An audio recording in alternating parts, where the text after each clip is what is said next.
okay, so years go by. I'm dating. I meet this beautiful, amazing young woman, 9 years younger than me. And It's always gonna be that younger one that triggers the ex. Bro, I was done with the idea of ever being married again. Okay. I said, God, I did what you asked me to do, not only educationally, but I attempted to be a good man and get married. Now I'm in these streets heavy. And I'm sorry, but I can't go back.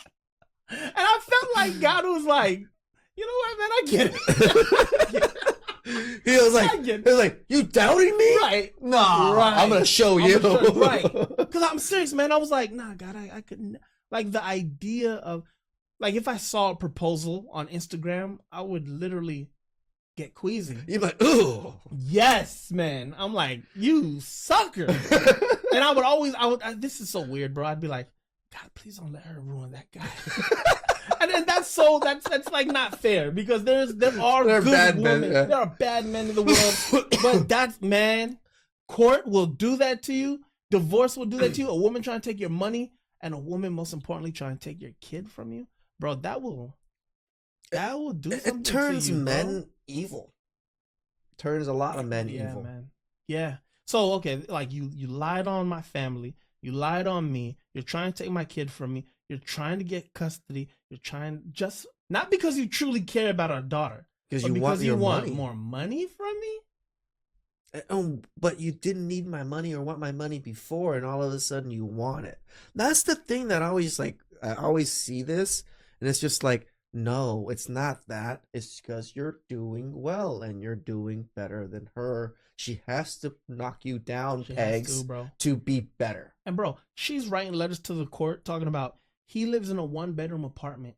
I have a 2-bedroom apartment, and my daughter has her own room and bathroom.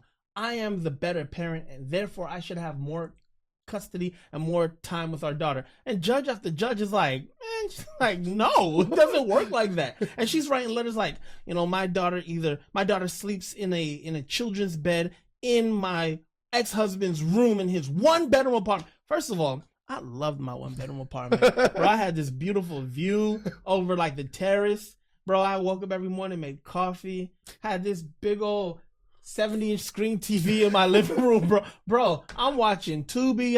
I'm in my right next to the kitchen, this dining area that I had set up. It was a dining table / my editing studio. And bro, I got my laptop, I've got my monitor, I'm editing, bro. Bro, I loved my experience in my little humble 1-bedroom apartment, bro. And me and my daughter, we would be chilling, man. And when my family would come over, we'd be, man, get the pull-out couch going in the living room. Bro, I'd have a gang of people in my apartment, and there was love there. Mm-hmm. But I have an ex-wife who's very materialistic. Of course. So all that happens, I meet this young woman, and I'm like, ew, I've got cousins who are 23. It's kind of weird to think about dating. Like, you know, my 23-year-old female cousins, to me, they're always going to be little kids. Yeah. So to meet a young lady who's the age of some of my young baby cousins and be like attracted to her, bro, it messed me up, bro. It messed me up for a long time. I was like, nah, this is no, bro. Like, this ain't no Epstein Island stuff, bro. This is weird. And we just started hanging out a lot. And what's playing in the background of the soundtrack of my life during this era? Kevin Samuels, bro. The Godfather. You were watching The Godfather the whole time. I'm watching The Godfather, and I'm listening to again this guy named Jason Black, who's got the business channel on YouTube. And these guys are sounding like my dad, because they're saying what my dad has always told me, but they're saying it in a different way. Yeah, and for me, it was a little bit. My dad didn't really give me that much advice with women that much, other than don't deal with them. Just wait until I pick your wife for you. That was my dad's advice. I feel that, right? And I was just like, no. So throughout my whole marriage or everything, he didn't really give me much advice at all about it. He just kind of stood back and just watched. So, but when I got to Kevin Samuels, it felt like that father figure to me. Something Kevin Samuels said once. He said, I never judge a man based on the caliber of woman he's with. I judge a man based on the caliber of woman he walked away from. Yeah. Bro, that something went off in my brain because at that same time, you know, I was dating a lot, and my brother, a lot, You were bro. enjoying the scene. I was enjoying being an adult. My brother said something to me one day. He said, "Bro, you hate being alone." I said, "Why do you figure that?" He said, "Every time I talk to you, you're going on, or coming off of a date. Like, bro, why can't I just call you one day and you're at home by yourself?" And I started realizing, okay, I need to do that. And I started falling in love with being alone too. I enjoy myself. Yeah, man, it's nice. You're chilling.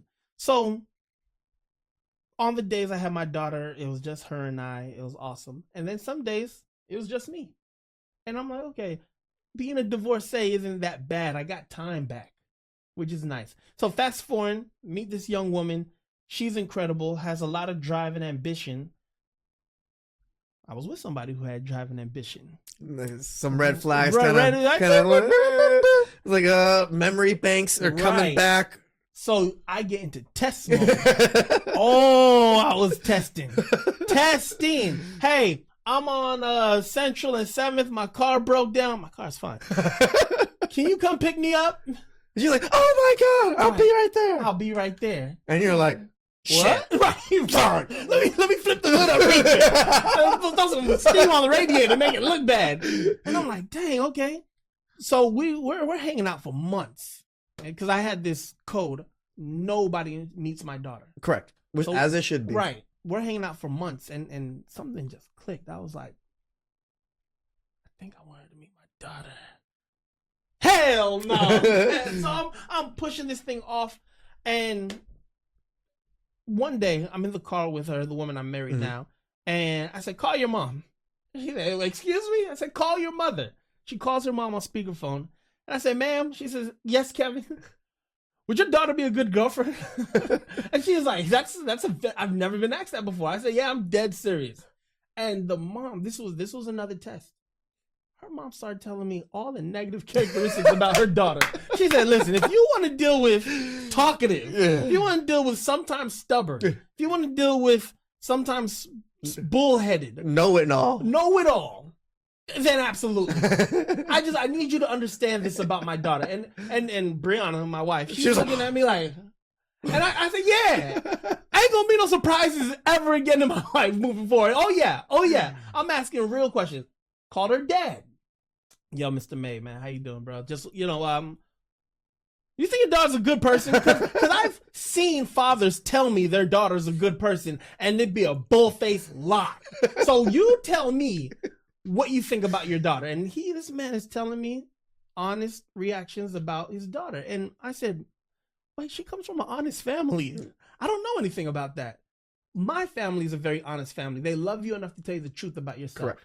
I didn't realize that was one of the hallmarks of my upbringing.